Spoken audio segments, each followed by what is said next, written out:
ಯಾವುದಾದ್ರು fake Facebook ಅಕೌಂಟ್ಗಳನ್ನು ಮಾಡಿಕೊಂಡು ಬಾಬಾ ಸಾಹೇಬ್ರ ಬಗ್ಗೆ ವಿಚಿತ್ರವಾಗಿ ಪೋಸ್ಟ್ಗಳನ್ನು ಹಾಕ್ತಾ ಇದ್ದಾರೆ. ನಮ್ಮ ಆಂಜನೇಯ ರೆಡ್ಡಿ ಅವರು ಆಗ ಹೇಳ್ತಾರೆ, ಅದಕ್ಕೆ ಉತ್ತರ ಕೊಡಬೇಕು ಎಲ್ಲರೂ. ಬಾಬಾ ಸಾಹೇಬ್ ಒಬ್ಬರೇ ಬಂದ 7 ವರ್ಷ 11 ತಿಂಗಳು 15 ದಿವಸ ಒಬ್ಬರೇ ಬರೆಯಕ್ಕೆ ಸಾಧ್ಯನಾ ಅಂತ ಕೆಲವರು.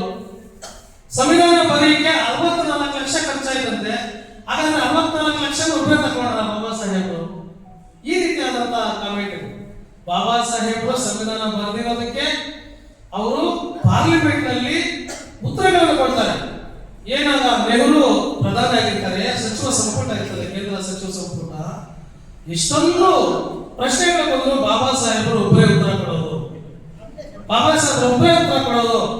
ಅದಕ್ಕೆ ಹೇಳೋದು ಬಾಬಾ ಸಾಹೇಬರು ಸಂವಿಧಾನವನ್ನ ಬರೆಯಲಿಕ್ಕೆ ಪ್ರಮುಖ ಕಾರಣಗಳು ಅಂತ. ಅವ್ರಿಗೆ ಸಹಕಾರ ಕೊಟ್ಟಿದ್ದಾರೆ ಎಲ್ಲಾ ಸಂಸ್ಥೆಯವರು, ಬೇರೆ ಬೇರೆಯವರು ಆ ಸಂವಿಧಾನ ಬರಲಿಕ್ಕೆ ಸಹಕಾರ ಕೊಟ್ಟಿದ್ದಾರೆ. ಆದ್ರೆ ಅದು ಒಂದು ಏನು ಫೈನಲ್ ಅಂತಿಮವಾಗಿ ಅದನ್ನ ರೂಪುಗೊಳಿಸಿದ್ದು, ಎಲ್ಲಾ ರೀತಿಯಲ್ಲೂ ಸರ್ವ ಸಿದ್ಧತೆಗಳನ್ನ ಮಾಡಿದ್ದು, ಈ ದೇಶದ ಆಳ್ವಿಕೆಗಾಗಿ ಯಾವ ರೀತಿಯಾದಂತಹ ವಿಧಾನಗಳಿರ್ಬೇಕಂತಕ್ಕಂಥ ಒಂದು ರೂಪರೇಷೆಗಳನ್ನ ಅಂತಿಮವಾಗಿ ಕಲ್ಪಿಸ್ಕೊಟ್ಟಿದ್ದು ಬಾಬಾ ಸಾಹೇಬ್ ಮತ್ತ ಜಗಜ್ಜಾಹಿರು ಸತ್ಯ. ಅದನ್ನ ತಿಳ್ಕೊಳ್ಳಿಕ್ಕಾಗಿ ಇವತ್ತು ನಾವು ಈ ವಿಚಾರ ಸಂಕಿರಣವನ್ನ ಹಮ್ಮಿಕೊಂಡಿದ್ವಿ. ಈ ಒಂದು ವಿಚಾರ ಸಂಕಿರಣಕ್ಕೆ ನಾವು ಪ್ರಾರಂಭದಲ್ಲಿ ಜಸ್ಟಿಸ್ ನಾಗಮೋಹನ್ ಸರ್ ಅವರನ್ನ ಕರಿಬೇಕು ಅಂತ ಒಂದು ಉದ್ದೇಶ ಇಟ್ಕೊಂಡಿದ್ವಿ. ಅವರು ದಾಂಡೇಲಿ ಪ್ರೋಗ್ರಾಮ್ ಇತ್ತಂತೆ, ಪ್ರವಾಸ ಹೊರಟಿದ್ದಾರೆ, ಅದರಿಂದ ಕ್ಯಾನ್ಸಲ್ ಆಯ್ತು. ಮತ್ತೆ ನ್ಯಾಯವಾದಿ ಗೋಪಾಲ್ ಗೌಡ್ರ ಕೂಡ ಸಂಪರ್ಕ ಮಾಡಿದ್ವಿ, ಮುಂದೊಂದು ದಿವಸ ಬರ್ತೀನಿ, ಈ ಸಲ ಆಗಲ್ಲ ಅಂತ ಹೇಳಿದ್ರು. ಆನಂತರ ನಮ್ಮ ರಿಟೈರ್ಡ್ ಮಿಲಿಟರಿ ಅಧಿಕಾರಿ ತಿಪ್ಪಯ್ಯ ಅವರು ಈಗ ಬಿಡುವಾಗಿದ್ದಾರೆ, ಅವರು ಅದ್ಭುತವಾಗಿ ಬಾಬಾ ಸಾಹೇಬ್ ಬಗ್ಗೆ ಓದ್ಕೊಂಡಿದ್ರು. ಅವರು ಇವತ್ತು ವಿಚಾರ ಮಂಡನೆ ಮಾಡ್ತಾ ಇದ್ರು. ಕೆಲವು ಕಾರಣಾಂತರಗಳಿಂದ ಅವರಿಗೆ ಹೈಕೋರ್ಟ್ ಸಮನ್ಸ್ ಮೆಸೇಜ್ ಬಂದಿದ್ರಿಂದ ಅವರು ಇಲ್ಲಿಂದ ತೆಗೆದ್ರು, ಬಂದು ಹೋದ್ರು. ಆದ್ರಿಂದ ಆ ಒಂದು ವಿಚಾರಗಳನ್ನ ನಮ್ಮ ಆಂಜನೇಯ ರೆಡ್ಡಿ ಅವರು ಮತ್ತು ಕಾರ್ತಿ ನಾಗರಾಜಪ್ಪ ಅವರು ಫುಲ್ಫಿಲ್ ಮಾಡಿದ್ರು ಅಂತ ನನ್ನ ಭಾವನೆ. ಅವರ ಒಂದು ಮಟ್ಟಕ್ಕೆ ಫುಲ್ಫಿಲ್ ಮಾಡಿದ್ದಾರೆ, ಅವರಿಗೆ ಧನ್ಯವಾದಗಳನ್ನ ತಿಳಿಸ್ತಾ, ಮುಖ್ಯವಾಗಿ ದಲಿತ ಚಳವಳಿ ಇವತ್ತು ಕರ್ನಾಟಕದಲ್ಲಿ ಬೆಳೆದಿದೆ ಅಂದ್ರೆ ಮತ್ತೊಂದು ಮಹತ್ವದ ಒಂದು ವಿಷಯ ನಾವು ಹೇಳಬೇಕು. ಇವತ್ತು ಆಂಧ್ರ, ತೆಲಂಗಾಣ, ಬೇರೆ ಬೇರೆ ರಾಜ್ಯಗಳಲ್ಲಿ ನಕ್ಸಲ್ ಪ್ರಭಾವ ಜಾಸ್ತಿ ಇದೆ. ಕರ್ನಾಟಕ ಪ್ರಾರಂಭದಲ್ಲಿ ಈ ಹೋರಾಟದ ಹಾಡುಗಳು ನಕ್ಸಲ್ ಪ್ರಭಾವ ಇದ್ರೂ ಕೂಡ ಏನು ಕ್ರಾಂತಿಕಾರಿ ಕವಿ ಗದ್ದಾರ್ ಅವರ ಹಾಡುಗಳನ್ನ ಹಾಡೋದ್ರ ಮುಖಾಂತರ ಚಳವಳಿ ಕಟ್ಟಿದ್ರು. ಆ ಒಂದು ಇದನ್ನ ಕರ್ನಾಟಕಕ್ಕೆ ಪಿಚ್ಚಳ್ಳಿ ಶ್ರೀನಿವಾಸ್ ಅವರು ಮತ್ತೆ ಗೊಲ್ಲಳ್ಳಿ ಶಿವಪ್ರಸಾದ್ ಅವರು, ಮಾನೂರು ಆನಂದ್ ಅವರು, ಈ ರೀತಿ ಹೇಳ್ತಾ ಹೋದ್ರೆ ಸಾವಿರಾರು ಜನ ಕವಿಗಳು, ಸಾಹಿತ್ಯಗಳು, ಹೋರಾಟಗಾರರು, ಹಾಡುಗಾರರು ದಲಿತ ಚಳವಳಿಯನ್ನು ಒಪ್ಕೊಳ್ತಾರೆ. ಇದೊಂದು ದೊಡ್ಡ ಪರಂಪರೆ, ಸಾಂಸ್ಕೃತಿಕ ಪರಂಪರೆ. ಯಾಕಂದ್ರೆ ಶಿವಪ್ರಸಾದ್ ಅವರು ಬಂದಿರ್ತಕ್ಕಂಥ ಹಾಡುಗಳ ಸ್ಪರ್ಧೆ ಇವತ್ತು ಏನು ಹಸಿರಿನ ಸತ್ತವರು, ಸೈಜುಗಳನ್ನು ಹೊತ್ತವರು, ಒದಗಿಸಿಕೊಂಡು ಒದಗಿದವರು ನನ್ನ ಜನರು ಅಂತ ಬರೀತಾರೆ. ಮತ್ತೆ ಹುಣಸೆಹಣ್ಣ ನಮ್ಮ ಜಿಲ್ಲೆಯವರಾಗಿರ್ತಕ್ಕಂಥವ್ರು, ಪಲ್ಲಿಲವನ್ನ ಅನ್ನಲು ನೀರು ಅಂದುಕೊಂಡನ್ನ ಸಲ್ಲ, ಅದ್ಭುತವಾದ ಹಾಡು, ನಮ್ಮ ಬದುಕಿನ ಚರಿತ್ರೆ. ಈ ರೀತಿಯಾಗಿ ಸಾಕಷ್ಟು ಹಾಡುಗಳು. ತುಮಕೂರಲ್ಲಿ ಒಂದು ಕುಟುಂಬನ ಅವರ ಗಂಡನನ್ನ ಸಾಯಿಸ್ತಾರೆ, ಕತ್ತರಿಸ್ತಾರೆ, ಅವರ ಹೆಂಡತಿ ಪಡೋ ನೋವು ಅಂತೇಳಿ ಒಂದು ಹಾಡು ಬರೀತಾರೆ. ಈ ನಾಡ ಮಣ್ಣಿನಲ್ಲಿ ಮಣ್ಣಾದ ಜನಗಳ ಕಥೆಯೊಂದು ಹೇಳಿದ್ದೀವಿ, ಕಿಗೊಟ್ಟು ಕೇಳಿರಣ್ಣ. ಅದೇ ರೀತಿ ಈ ನಾಡಿಗೆ ದೊಡ್ಡ ಇಶ್ಯೂ ಆಗಿರ್ತಕ್ಕಂಥ ದೊಡ್ಡ ಹೋರಾಟ ಅನಸೂಯಮ್ಮ ಪ್ರಕರಣ. ಅವರು ಜಾತಿಯಲ್ಲಿ ಕುಂಬಾರ ಜಾತಿ ಆಗಿರ್ತಾರೆ. ಮಾನೂರು ತಾಲೂಕು ಟೇಕಲ್ಲಿ ಹೋಬಳಿ ಪಡ್ಕುಂಬಾರರ ಮನೆಯಲ್ಲಿ ನೀವುಟ್ಟಿ ಬೆಳೆದೆಯಮ್ಮ ನನ್ನ ತಂಗಿ ಅನಸೂಯ, ಕೋಟಿ ಕೋಟಿ ಬಾಧೆಗಳಲ್ಲಿ ಲಕ್ಷಾಂತರ ನೋವುಗಳಲ್ಲಿ ನೀವುಟ್ಟಿ ಬೆಳೆದೆಯಮ್ಮ ನನ್ನ ತಂಗಿ ಅನಸೂಯ ಅಂತ ಕೋಟೆಗರ ರಾಮಯ್ಯ ಬರೀತಾರೆ ಅವರ ಕಷ್ಟ ನೋವನ್ನು.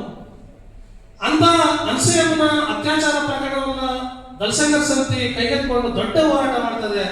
ಅವ್ರಿಗೆ ಶಿಕ್ಷೆ ಆಗೋ ರೀತಿ ಮಾಡ್ತಾರೆ ಅವ್ರನ್ನ ಗೌಡರು ಮತ್ತು ಸಹಚರರಿಗೆ. ಈ ರೀತಿಯಾಗಿ ಬಹಳಷ್ಟು ಸಾಂಸ್ಕೃತಿಕವಾದ ಪರಂಪರೆ ನಮ್ಮ ಕರ್ನಾಟಕದಲ್ಲಿ, ಅದು ವಿಶೇಷವಾಗಿ ನಮ್ಮ ಜಿಲ್ಲೆಯಲ್ಲಿ ಕೂಡ ಉಳ್ಕೊಂಡಿದೆ.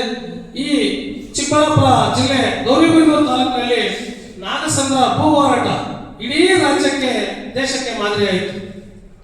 ಏನಲ್ಲಿನ ಜೀತದಾಳಿಗಳು ನಾಗಸಂದ್ರದಲ್ಲಿ ಪ್ರಾರಂಭದಿಂದ ಏನು ದಳಸಂಘರ್ಷ ಸಮಿತಿಯಲ್ಲಿಗೆ ಹೋಗಕ್ ಮುಂಚೆ 80ನೇ ಇಸ್ವಿವರೆಗೂ ಕೂಡ ಯಾವೊಂದು ಮನೆಯಲ್ಲೂ ಒಲೆ ಇರಲಿಲ್ಲಂತೆ. ಯೋಚನೆ ಮಾಡಿ, ಒಲೆ ಅನ್ನೋದು ಇರಲಿಲ್ಲ ಅಂತ ಮನೆಯಲ್ಲಿ. ಮತ್ತೆ ಊಟಕ್ಕೆ ಏನ್ ಮಾಡ್ತಾ ಇದ್ರು ಅಲ್ಲಿ ನಾಲ್ಕು ಜನ? ಯಾವ ದಣಿಗಳ ಮನೆಯಲ್ಲಿ ಜೀತದಾಳುಗಳಾಗಿದ್ರು ಮಕ್ಕಳ ಮರಿ ಸಮೇತ ಅಲ್ಲೇ ಹೋಗಿ ಊಟ ಮಾಡ್ಬೇಕಾಗಿತ್ತು ಹೊಲದಲ್ಲಿ. ದುಡಿಯೋರು ದುಡಿತಾ ಇರಬೇಕು, ಮಕ್ಕಳು ಕೂಡ ಅವ್ರ ಜೊತೆಲಿ ಹೊಲದಲ್ಲೇ ಹೋಗಿ ಊಟ ಮಾಡೋದು. ಯಾವೊಂದು ಮನೆಯಲ್ಲೂ ಗುಡಿಸಲು ಮನೆ ಎಲ್ಲೂ ಕೂಡ ಒಂದು ಒಲೆ ಇರಲಿಲ್ಲ ಅಂತ, ಅಲ್ಲಿಗೆ ಊಟ ಕೂಡ ಅಲ್ಲೇ ಮಾಡಿ ಅಲ್ಲೇ ದುಡಿದು ಅಲ್ಲೇ ಇರಬೇಕಾಗಿತ್ತು ಆ ಒಂದು ಮಟ್ಟದಲ್ಲಿ. ಮತ್ತೆ ಇನ್ನೊಂದು ನಮ್ಗೆ ಮನಸ್ಸಿಗೆ ಬಹಳ ಆಘಾತ ಆಗುತ್ತೆ. 5 ಮುದ್ದೆಗಳಿರೋದಂತ ಕೈಯಲ್ಲಿ, ಇನ್ನೊಂದು ಮುದ್ದೆ ಇನ್ನೊಂದು ಇಟ್ಕೊಂಡು ಇಲ್ಲೊಂದು ಅದೊಂದು ಇದು ಮಾಡ್ಕೊಂಡು ಸಾಂಬಾರು ಹಾಕೊಂಡು ಒಂದೊಂದೇ ತಿನ್ಕೊಂಡು ಬರ್ಬೇಕಾಗಿತ್ತು. ಎಲೆ ಕೂಡ ಬರ್ತಾ ಇರಲಿಲ್ಲ ಅಂತ ಒಂದು ನಾಲ್ಕು ದಲಿಸ್ತಾ ಹೋರಾಟಗಾರರು ಹೋಗಿ ಅಲ್ಲಿನ ಚಿತ್ರಣ ಬದಲಾವಣೆ ಮಾಡ್ತಾರೆ. ಅದರ ಪ್ರತಿಫಲ ಇವತ್ತು ಶಂಭುಗನ ಈ ಜೀತಗಾರರಿಗೆ ನಾಲ್ಕು ಜೀತಗಾರರಿಗೆ ಕೊಡಿಸ್ತಾರೆ. ಇದೊಂದು ದೊಡ್ಡ ಇತಿಹಾಸವಾಗಿ ಉಳ್ಕೊಳ್ಳುತ್ತೆ. ಆ ಒಂದು ಘಟನೆಯವರನ್ನ ದಲಿತ ಸಂಘ ಮುಗ್ಬಿಟ್ಟವರನ್ನ ಅಂತ ದೊಡ್ಡ ನಮ್ಮ ಕೂದಲಲ್ಲಿ ನಿಂತ್ಕೊಳ್ತಾ ಮೈ ಜುಮ್ಮನೆ ಯಾರು ಹೇಳ್ತಾ ಇದ್ದಾರೆ. ಆ ತರ ಒಂದು ಇತಿಹಾಸ ದಲಿತ ಸಾಂಸ್ಕೃತಿಕ ಪರಂಪರೆಯಲ್ಲಿ ಉಳಿದಿದೆ. ಜೊತೆಗೆ ಬರೀ ಹೋರಾಟಗಳಿಗೆ ಸೀಮಿತ ಆಗಿದೆ. ಇವತ್ತು ಅಂತರ್ಜಲದ ಬಗ್ಗೆ ಹಾಡುಗಳು ಬರೆದಿದ್ದಾರೆ, ಬೇರೆ ಪರಿಸರದ ಬಗ್ಗೆ ಬರೆದಿದ್ದಾರೆ. ನಮ್ಮ ಪರಿಸರ ಕಾಳಜಿಯನ್ನು ಉಳಿಸಿರ್ತಕ್ಕಂಥ ಸಾಲುಮರದ ತಿಮ್ಮಕ್ಕ ಅವರಿಗೆ ಅವರು ಪಟ್ಟಿರ್ತಕ್ಕಂಥ ಶ್ರಮ ಮಕ್ಕಳಿಲ್ಲದೆ ಇದ್ರೂ ಕೂಡ ಮರಗಳೇ ಮಕ್ಕಳಂತೇಳಿ ಸಾಲು ಮರಗಳನ್ನು ನಡೆಸ್ತಾರೆ. ಆಗ ಸರ್ಕಾರ ಅವನ್ನ ಗುರುತಿಸೋದಿಲ್ಲ. ನಮ್ಮ ದಲಿತ ಸಮಿತಿ ಏನ್ ಮಾಡುತ್ತೆ, 2001ರಲ್ಲಿ ನಮ್ಮ ಚಿಕ್ಕಬಳ್ಳಾಪುರ ಕರೆಸಿ ಅವ್ರಿಗೆ ಇಲ್ಲಿ ಸನ್ಮಾನ ಫಸ್ಟ್ ಮಾಡೋದು. ಚೆನ್ನೈ ಪಾರ್ಕ್ ಅಲ್ಲಾಗ ಇದಿರಲಿಲ್ಲ, ಬರೀ ನೆಲ ಇತ್ತು, ಅದನ್ನೆಲ್ಲ ಕ್ಲೀನ್ ಮಾಡಿ ಅಲ್ಲೊಂದು ದೊಡ್ಡ ಸಮಾವೇಶ ಮಾಡ್ತೀವಿ. ಸಾಲುಮರ ತಿಮ್ಮಕ್ಕ ಅವ್ರು ಬರ್ತಾರೆ.